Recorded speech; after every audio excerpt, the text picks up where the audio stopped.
Hello, my name is Dharmaj Katai. Today I am sharing my reflection on a walk through the Crow Cow Parks in the Geelong. Before I begin, I would like to acknowledge the Warragbung people, the traditional custodian of this land. I pay my respect to the elders past and the present, and I recognize that this place is a part of their living country. Country is not just about land, it's alive. It got both memory, spirit and story.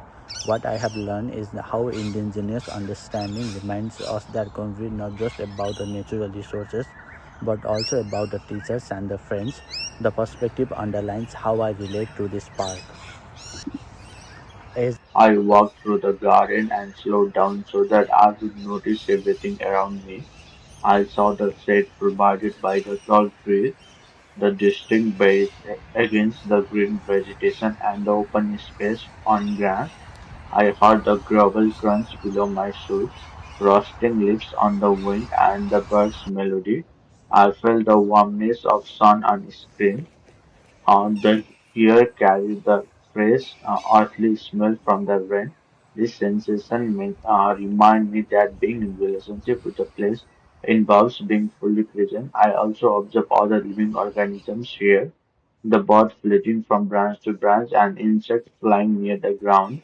In combination, these things inspired me to relate with the place. In this garden, I started to see how many chances our play are already here. The open grassy areas encourage children to run, roll, and balance. Loose items like stick, stones, and leaves can be used for building, storytelling, and the creative play. A stick could be the one at the fishy road or part of the wood. The presence of birds and the insect encourage watching, copy, and wonder. As a pretty Gris say in his talk about the play-based learning, free play is very important for the children creativity, resilience, and the problem-solving skills. His TEDx talk about the degrees of play warn us about what is lost when children lack these chances. And it's Nietzsche and the Chung explain in a play is a place.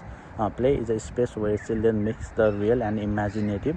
This garden show how play and place and the play are closely linked. Children do not need to be a create activity because the environment itself gives an endless opportunity for the children. This work made me see how being somewhere at our own speech or active and the respect of the story already there is not just about injury but also helps children develop connection with the country, wildlife and the place story. Teachers need to bring the opportunity for the connection, trusting the understanding of the land by indigenous as well as our own. Thank you so much.